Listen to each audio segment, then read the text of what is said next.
You know, this is so I imagine for him, because I had to go through this when I was younger, the substitute teacher battle Oh, going through school. Isn't your name is Cedric Phillips? That's like one of the easiest names to pronounce. You right? would think that. You would think that. And then that's when people start calling you Cedric, which is a disaster because does anyone know anyone named Cedric? No. Thank you.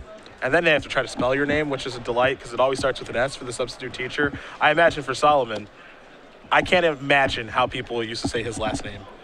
So this strikes me as a pretty rough matchup for Jeremy game one. I don't think it's great. I don't think it's great. I mean, Hostilities is a 5-mana Wrath, and I think that's the big problem.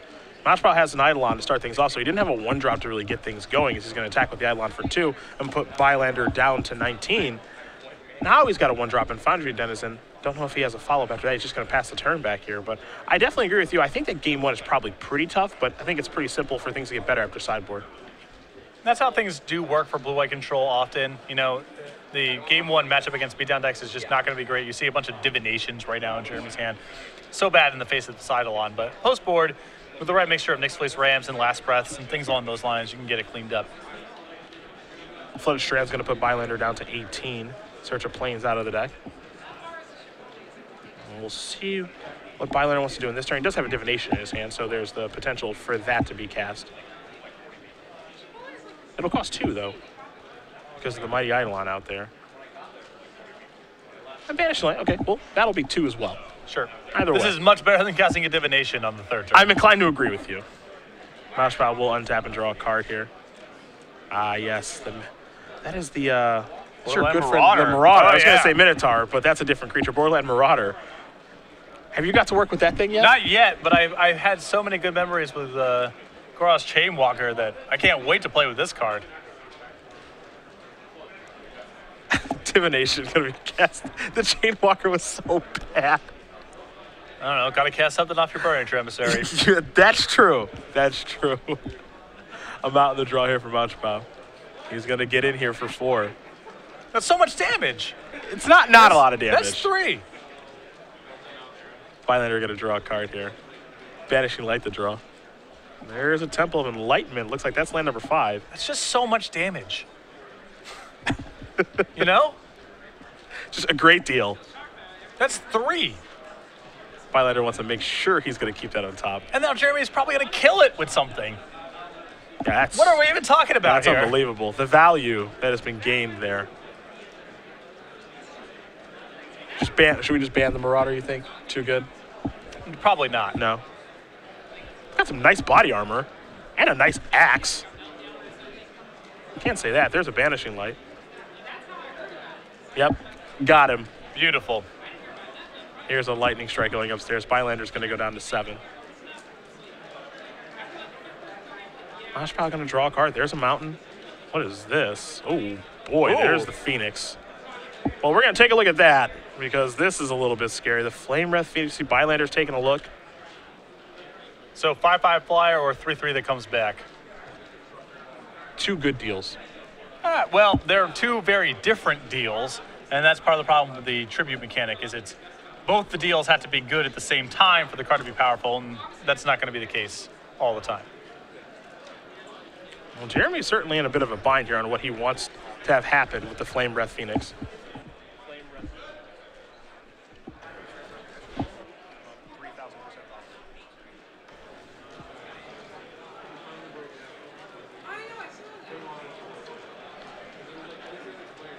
Yep, tribute.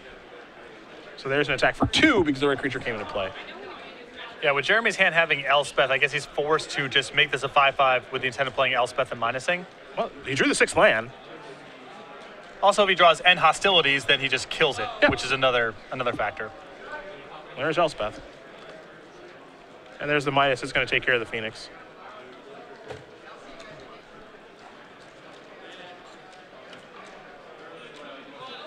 Oh, there's an attack for 1. Yeah, that's going to do it. So, Saolomon Moucheupao is going to win this game over Jeremy Bylander thanks to that Stoke the Flames. Mono Red Aggro currently up a game here over blue-white control. what I would expect to be a good matchup, especially given Jeremy's construction here. Looks like he's trying to fight other control decks for the most part. I think that game 1 is terrible for Jeremy. Yeah. Like absolutely horrible. Now, if he does have access to cards like Next Fleece Ram, spoiler alert, he does, or Bramaz, spoiler alert, he does, then things get a lot better. He's got 4 Next Fleece Ram, 2 Bramaz, 2 Wingmate Rock, 2 Negate, and a Devouring Light and a Race, a Resolute Archangel, a Faded Retribution, and a Disdainful Stroke. So that's 4 Rams, 2 Bramazes, 2 Rocks is 8. Resolute Archangel is probably 9. And then you can get a little bit more creative if you want to with Negates or Devouring Light. So a lot of options here for Jeremy. I don't know if Wingmate Rock is quite the right card for this matchup, but it probably comes in. I think it probably comes in. Attack with the Ram. I know you can attack And with the Ram. get him. He just doesn't have a lot of creatures. It's surprising to see it in a sideboard to begin with, because he's not really attacking with that much. But it's probably still better than a lot of the other tools he has, because he has a lot of anti-control cards in his deck. What do we see on Bylander's side? 3 copies of Harness by Force, 2 Chandra Pyromaster, 2 copies of Magma Spray, 2 War Name Aspirant, 2 copies of Searing Blood, a Hammer Perforos of Prophetic Flame Speaker, a 4th copy of the Flame Wraith Phoenix, and a Temple of Abandon. So I like bringing in the Prophetic Flame Speaker quite a bit. I like the 1 copy of Hammer Perforos, and I think the War Name Aspirants are fine here too. They can attack through Nyx Fleece Ram and Elspeth tokens as well. Being able to attack through the Ram is a big game. Yeah, and the Chandras. The Chandras will be good here too. Now, the problem with the Aspirant is just kind of like it's like a non-bo in the red decks because of a card like Fondra Denizen. It's not great, but it's rare that sequencing matters too much. And the Aspirant is pretty good against a lot of Jeremy's defensive tools. Can't be hit by Last Breath, assuming that you've fulfilled Raid. And really hard to block with the type of cards that Jeremy's likely to bring to the table. Both players shuffling up here for game number 2. It'll be underway in just a moment. And while we do wait, we will talk about our 2015 Invitational schedule. It's going to look very similar to what you guys have seen this year for 2014 on the Open Series. We are replacing Charlotte with Richmond, and otherwise same venues in the same order. Imagine that means that Columbus will be held alongside the Origins Game Fair, which is a big gaming convention. Very cool thing to see. And then New Jersey and Seattle to close out the year. New Jersey will be held alongside a fire alarm. Do you think that's Fire alarms what's can going go to off happen? anywhere. They can go off anywhere. Okay, and then Seattle will be the Season 4 one again. Yeah. So that'll be fun. Be nice. And then we'll be going to Richmond instead of Charlotte, as you did mention. So there it is for 2015. The Open Series not going anywhere. It's going to be an exciting year next year. It's going to be a lot of fun. I mean, the Open Series and the Invitationals have done nothing but grow over the last couple of years, and I expect 2015 to be more of the same. Well, game number 2 going to be underway here between Moucheupao and Bylander in just a moment. Again, I do think that for Jeremy, game 1 is ugly, as he got crushed pretty badly there, even though Moucheupao did stumble on lands a little bit. But we'll see if things do change here in his favor again. He's got some cards that are a real pain in the butt for red, and Nyx Fleece Ram and Bramaz. Got to draw them on time, though. That's true. That's true. Probably have to mulligan aggressively, too. A little interested to see, again, blue-white here instead of blue-black. Black has some really nice cards of Fortitude in Hero's Downfall, Thoughtseize, Ashiok, if you're a fan of that card. You've got Urborgs to make your mana a little bit better. Murderous Cut as well. For the white splash here, we see, you've got your End Hostilities, 4 of those, so you do have your Master Removal effect. Banishing Light is a nice catch-all. Last Breath as well. And, of course, Elspeth is a very nice win condition. I do wonder what splash color is better between black or white. I would be very scared about playing blue-white just because of Stormbreath Dragon. That's a card that's picking up in popularity because it's pretty good against Abzan, and a lot of Jeremy's defensive cards don't do any work against Stormbreath Dragon. So I think right now I'd rather be casting Heroes Downfalls than Banishing Lights. Both players will lay out 7 cards here again. Bylander will be on the play. Game number 2 just about underway. Both these players starting off 3-0 with their unique builds of their decks. Did not expect to see blue-white control in this room today. Though I do expect to see a lot of 2-color control decks, another reasonable response to all the mono red in the room. Yeah, I think that's a good avenue to be going. I know we saw Greg Orange a little bit earlier playing Espers, very close to the same deck he played at Pro Tour Contratark here. Seeing hostilities in the grip here. Looks like only 2 lands here for Bylander, as Mouchepao's going to take a mulligan. Not happy with what he's seeing. Looked like he was on a 1 land hand, and he already had a Phoenix in hand. So the Phoenix is already kind of a mulligan on a hand with only 1 land in it. And if the rest of his hand wasn't that exciting, then might as well send it back. How dare you talk about the Phoenix negatively? I like this card. I want this card to be good. Again, I think... No way for it to get haste, though? That's kind of a dagger all around. Yep. Yeah. Between this and Ash Color, I do think the Ash Color is probably the better of the 2. The problem is there's so many matchups right now where your opponent can just go, all right, it resolves, it's a 5/5, kill it with something. Yeah. That's the biggest problem. Flame Red Phoenix is much better in, say, a red aggressive mirror because both modes of this card are more powerful than Ash Cloud Phoenix. That's true. That's true. But against the Obzons of the world, I would definitely want Ash Cloud Phoenix. The most important thing about those two cards, though, is they fly. Yes. That's the big deal because it gets you around Siege Rhino. Correct. But it is very easy to answer Flame Red Phoenix with all sorts of just random removal spells. Another mulligan here for Saolomon. That was a one-lander that he sent back. Another one-lander with Rabble Master and Phoenix again, so kind of already mulliganed. How many lands does he have? 20. Okay. More than the builds we've seen, not only today, but last weekend in Worcester as well. Last weekend we saw a lot of 17 land builds, so he's got extra lands to supplement these 4-drops. 20 is still a little bit on the light side for a deck that's playing 3 copies of a 4-drop.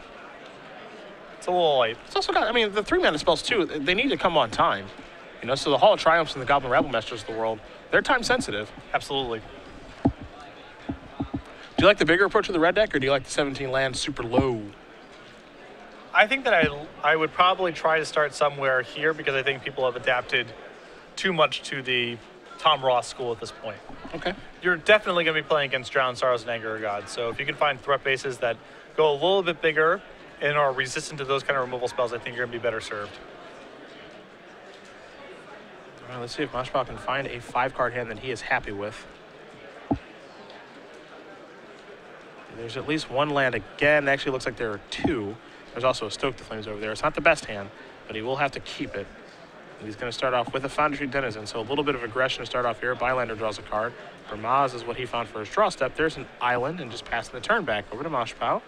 Draws another Phoenix. This is an attack for 1. Those damned Phoenixes. Yeah, they are here in mass for game number 2 between the mulligans and his draw steps. Bylander will draw. Temple of Enlightenment comes off the top. Take a look at the top card. Looks like he's going to leave it on top very, very quickly with the last breath at the ready. Attack for 1. Bylander going to go down to 18. Pass the turn back. Yep, fire off the last breath. Keep things clear. And I really like this play from Jeremy because he's probably going to untap and land Vermaz. So what's the reason to get rid of that Foundry Denizen? Well, to keep Saolomon off of Stoke the Flames. Don't let any nonsense happen to your 3-4 that can win the game on its own. Borderland Marauder shows up off the top of the deck. Bylander will draw a card, another copy of Flooded Strand. That was his draw last turn, so running lands there for Jeremy. He will sacrifice both. He's going down to 16. There's a Plains, there's an island. So mana online for the 2-color deck. And we'll see what the play is here. But it is going to be hard for Saolomon to beat Vermaz. Yep. The standard story for red aggressive strategy since Vermaz has been printed. I actually think what Bylander has here is a Prognostic Sphinx. So there that is. Here's an attack for 3 along with the kitty cat. He says, I'm just going to eat the kitty cat, if you don't mind. So away that goes. 3 damage will come across. Of course, Marauder is actually a 1/2 Fire Driven Crusade of the draw here. But this is the issue with the red decks, is when you get into a longer game against these control strategies, or even against the mid-range strategies, when they're at 16, it's a little too hard to come back. I'm not even showing Jeremy another card. If I'm Saolomon, I'm picking up my cards and go to the next game. Don't want to give away any info? There's nothing to be gained here. I don't think Saolomon could stack his deck and win this game. So just gotta let it go. Next Fleece Ram the draw here for Bylander. There's certainly, the only counter argument to that, and I agree with you, is there's information to be gained on Solomon's side about what Jeremy has potentially. That is true. I don't think there's a ton, because I think you can put him on a range of cards, but it's nice knowing for sure that he has Nyx Fleece Ram. Though I'm not sure how much that information actually helps you, because I'm not sure that he can actually beat it. Well, it is good to know. For example, maybe Saolomon took out his 2 copies of Titan Strength, and maybe he can bring those back in if he wasn't sure about Nyx Fleece Ram. Sure. See the attack here, and of course the Scry with the Prognostic Sphinx. The old Scry 3 on the 3/5 flyer. I'm probably going to draw a copy of Eidolon of the Great Revel. Sweet. Well, it is powerful. I'm going to slam that bad boy into play. Maybe. Yes. In comes the 2/2. Try to double block the Vermaz, I guess. Gonna get him. Next loose ram trigger. Bylander gonna gain a life. Hey, let's get another one off this Tranquil Cove.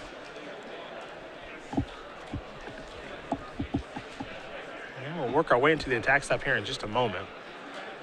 I think that, in the coming month or so, or 2 months, maybe at the Invitational in Seattle, I think we're going to see more Prognostic Sphinx. I think this card is really underplayed right now.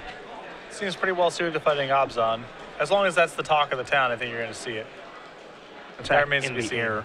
Scry 3 action, and of course Brahmas coming in too. 2 to the bottom, 1 on top with the Scry. Looks like there's your block. I just think that, with how good that card was at the Pro Tour Journey Nix, and for it to see such little play now, it's a little bit surprising. It lines up very well against certain threats. Yeah. 5 toughness is a great spot to be in. Yep. Block that Siege Rhino for days. Doesn't care about Stoke the Flames. Ash Cloud Phoenix. Yeah. Can't forget about Stormbreath Dragon, too. See, Stoke the Flames is going to take care of the Maz. Bylander going to draw a card here very quickly. Looks like Wingmate Rock. So, yeah, there's definitely some information to be gained here, because now Moucheupao is also going to see Wingmate Rock, I think, in just a second.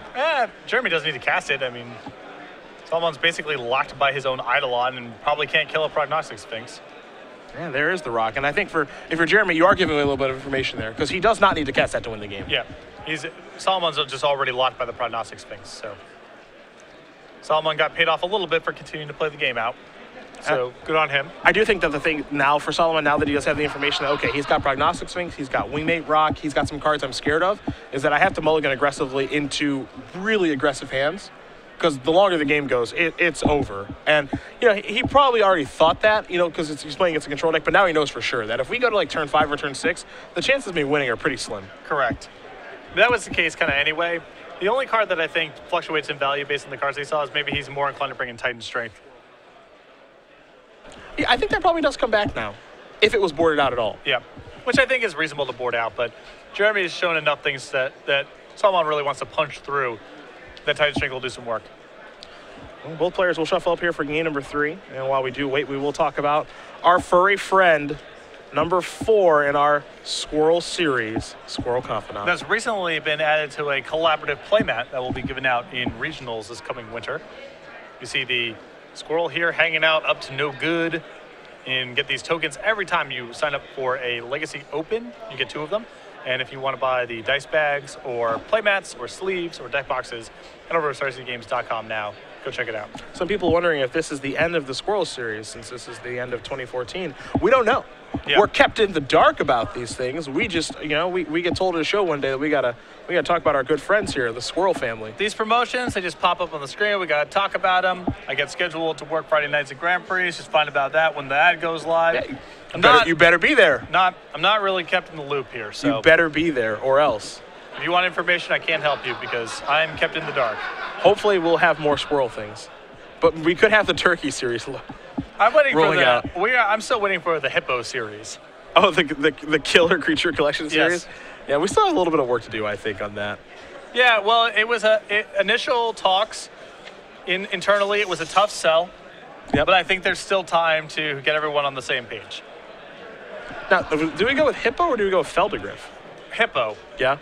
Hippo. Okay, Like a cartoonish hippo. I just want to make sure that we're on the same page here. Yeah. I would be okay at this point settling for a giraffe as well. Not dangerous enough. Not lethal enough. True. Make a very good point. And see, we can't do a rhino now because Siege Rhino is such a big deal. Taking up all that design space. Yeah, so that design space is just gone now at this point. So really, Hippo has been left alone, and it's wide open for us to kind of take over that market. Yeah, basically not represented in Magic's robust menagerie. We should investigate this. I'm a little surprised, too, by the way, that there are not more hippos just running around. No, I agree. And we can't do elephants either, because there's like the Loxodon. Yeah. And so elephants are kind of, I think hippo is the only thing left besides squirrels that we could do. Can't really think of any other safari animals. Yep. Assuming that hippos hang out in safaris. You have to keep them caged up because those things will just kill people. But yeah, they're in zoos and stuff. Well, they are violent. We know that. We could have a snake series. There really aren't a lot of magic snakes. I guess that's true. You would think that there would be more snakes in Magic, but really, most of the snakes, what's the best snake creature in Magic history? I have to think about that. Like Mystic Snake, maybe? Mystic Snake's probably. It is not Snake Basket. Mass Asp. It's not, just stop. What is wrong with you? I'll have to think about it some.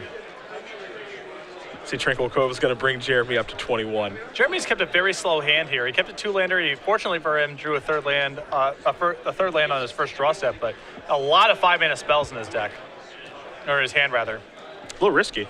Can you run out of the gym here? Elspeth, Wingmate Rock, and Hostilities. Oof. Not a lot of defense here. Moucheupao have a 2-drop. He does. There's the Eidolon. All right. I mean, Jeremy does have a Last Breath, but he's got a lot of 5s in his hand right now. He's got to take 2 to cast it now. Let's see what the draw is. Copy of Temple of Enlightenment. There's a little bit of attention there. Does he want to play that or not? I think he has to Last Breath this turn. He can't just take this hit.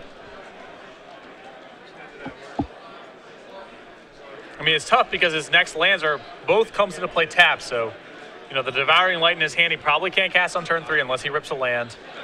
But I don't think he can just take this hit. This is why you see him taking so long on this turn. Am I supposed to play an untapped land plus Last Breath, or am I supposed to play a tapped land? If I do play a tapped land, do I play Tranquil Cove or Temple of Enlightenment? And it looks like he's going to go with the untapped land and maybe hope to peel an untapped one next turn. Yeah. So there's your plains. And also he has to be a little bit careful too, because he probably has to cast Last Breath now. It's really risky because if Saolomon has something like Titan Strength in response to this Last Breath, you can just about lock this game up. I know he wants to get fancy because you have a hope, you know, maybe he has some creature enchantment in his deck or something, but...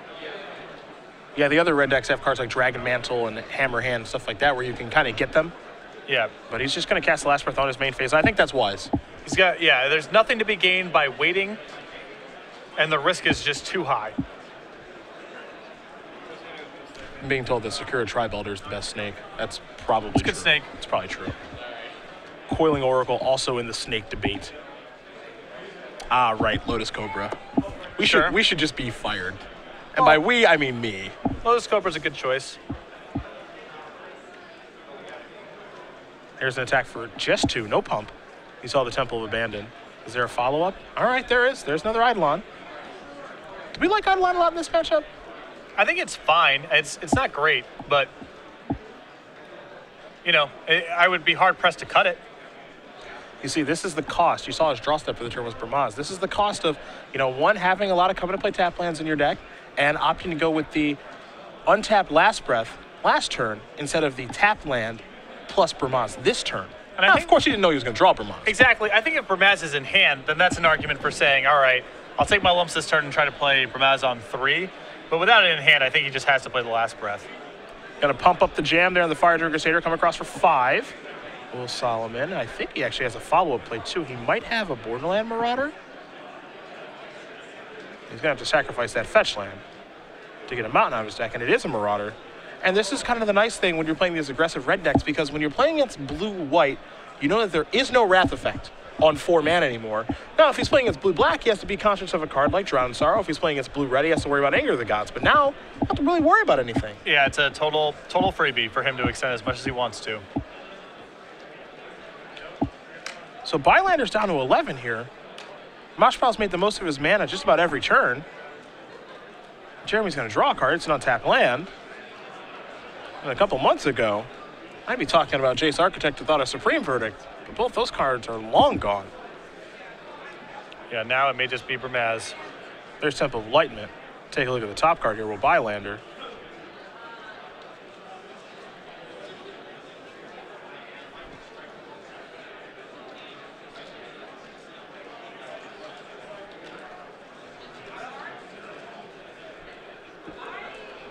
Decisions on the scry. He's got his next couple turns set up if you can get out of this okay. You know, he gets Bramaz plus Devouring Light and Hostilities, Elspeth. This is the turn he's got to cross his fingers and just hope nothing too bad happens. Isn't that what everyone says when they lose to the red deck? Yep. I got the next couple turns all set up. Just didn't make it to the next couple ones. It only counts as card advantage once you cast them. Yep. The act of drawing the cards doesn't count yet. Hey, turns 5, 6, and 7 are locked up. Yeah, we got him. Then we got him. That's easy. I got mythic rares to cast. You got no shot to win. But can he get there is the question. There's Bramaz. 2 damage dealt, so Bylander's going to go down to 9. And a very quick untap here for Moucheupao.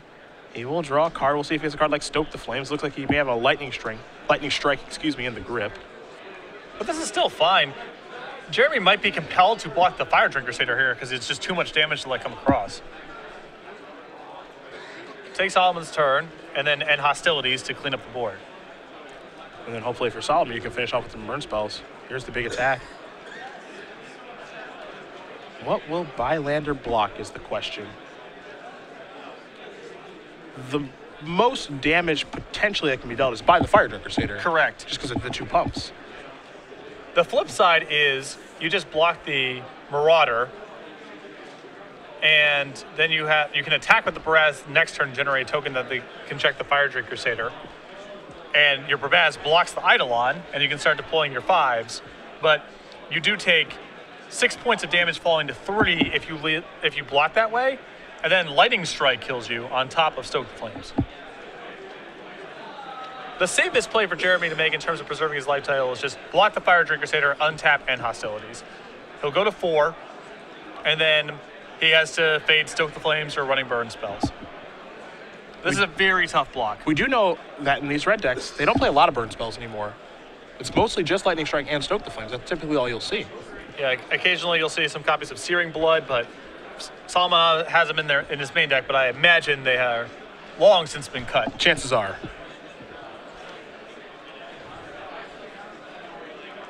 So Bylander is taking a look at his hand again. He's got a Wingmate Rock over there and hostilities and Elspeth too. Yeah, if this game were going more turns, this would be easy breezy for Jeremy. He's just got to figure out a way to make it so the games do go. The problem here is turns. If he just blocks the Fire Drinker here, he's not really extracting a lot of value out of this for Maz. He's just trading, and then he has a 1/1 against some 2 toughness creatures. Looks like he's going to block here. Yeah, and I think at this point,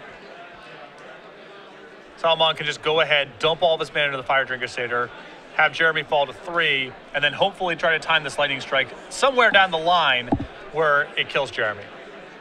I'm just making sure it doesn't run any counter magic. There's 1 pump. Got to give him 1 more. Yeah, I would want to dump as much as I can into this, if possible.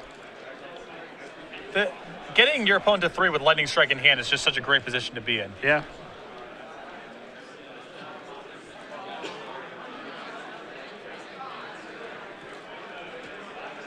I would be surprised if he passes up on the opportunity, though he is really thinking about it. You know, some of the cards in his hand are a mystery to us here in the booth and you guys at home, so. I mean, the thing is, he can go ahead, Lightning Strike the Vermaz, and then trade off. But then if Jeremy has a follow-up here of end hostilities or just more blockers, then, I mean, Saolomon may not get another shot at this. Looks like it's going to be for 5, so Bylander's going to go down to 4. Cat Token bites the dust. Marauder bites the dust. You see the strike in the grip. That'd be a real shame if Bylander ended this game at 1. He's going to strike the Bramaz, and yeah, I'm with you. I just don't love the sequencing of this play where you have the potential to bring your opponent down to 3 with a Lightning Strike in your hand. And his last 2 cards, I think, are just lands. Yeah. So now he might be getting himself in the situation where he just has to hope to peel out. Banishing Light the draw. Because the odds are so high when you have an Eidolon in play that your opponent's going to tap his mana for something big, then the shields are down and Lightning Strike finishes it off. Yep, there's a Rabble Master off the top of the deck there for Moucheupao. All right, well, this works perfectly. Yeah, I mean, rewarded in a big way. There's the Goblin attack. Bylander's going to go down to 3, and now he's back in Lightning Strike range. Whoa, whoa, whoa, whoa. Oh, never mind. I'm still living in the world with the Lightning Strike in Solomon's hand. No, it's gone. It's gone.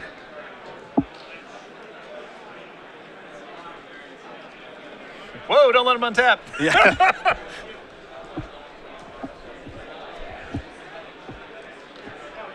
So a timely top deck there for Moucheupao. I think Solomon's play is much more justifiable on that previous turn if he doesn't have the Eidolon. But the Eidolon compels Jeremy to tap out for something big. He can't cast something small. And then your Lightning Strike's in the clear. We need 1 player to report for booster draft number 7. We need SquareSaltine at gmail.com. 3 mana. Please report. See, banishing some light. Jeremy's hand's just not that efficient. It's just he's only in one spell a turn territory. There's an attack for 1. Bylander's going to go down to 2. Just pass the turn back. Bylander draws a card. Copy of Evolving Wilds. A touch awkward. Womp womp. Yep. That's not untapped land number 6. I mean, Prognostic Sphinx is not a bad consolation prize here, but I'm sure Jeremy would prefer to just land the Elspeth here. Might actually have to consider the rock, too. Prognostic Sphinx is so much safer. I guess he gets to untap and start attacking for 1 and gaining a little bit of life. Yeah, he gets to gain life, which I suppose it doesn't really keep him in range out of Stoke or doesn't keep him out of range of Stoke or Lightning Strike. So Evolving Wild's going to get sacrificed. So you saw Foundry Street Denizen come off the top there for Saolomon. If you're Bylander, you're just trying to fade any burn spell. Well, I guess this is somewhat better because what it allows Jeremy to do is play Elspeth next turn plus it. And then the following turn, the attack with Wingmate Rock plus the tokens pushes him out of range of everything. Yeah.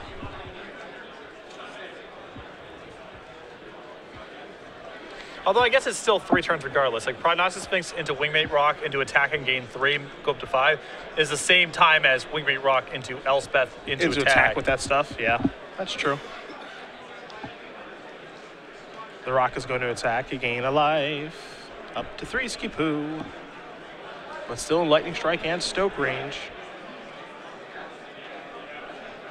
Well, the Sun's Champion is here to stabilize the ground. So that Goblin token and that Foundry Denizen, well, they don't matter much anymore. All right, Saolomon gets one look at it. Hiya! Fetch land. Gonna put that into play.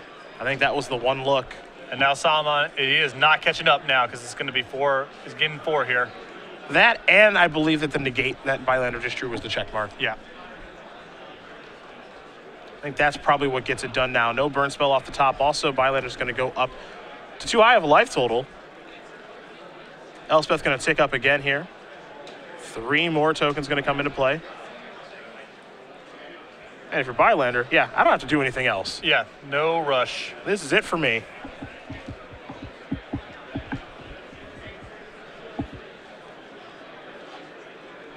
Life is pretty good here for Jeremy. Able to just hold on just enough. Moucheupao going to draw a card. Didn't get a great look at that. You know, for Saolomon, as he drew a copy of Flame Wrath Phoenix, I think when he goes back and watches this match, I think he'll see the mistake with the Fire Drinker. You just have to get as much damage as you can when you have the opportunity. Yeah. Because as it stands, he ends up coming up 1 point short is what it looks like. And that doesn't actually end up being the case. It was just, you know, kind of mismanagement of the Fire Drinker Crusader and the Lightning Strike. It's very easy to look back at this game when you see Solomon's hand and board and just say, you know, I flooded out. That's an easy instinct to go to, but I think the win was available here. Another Elspeth drawn, but that doesn't matter. Going to gain 7 life now, and that is going to do it. Jeremy Bylander is going to get out of this match alive over Saolomon Moucheupao. 2 games to 1. Blue-white control taking down mono-red aggro. Very close matchup. There's a lot of play going on there, but Jeremy able to squeeze it out. I think Jeremy did a very good job of navigating those games. Yeah. And he's definitely got a lot of hate in his board.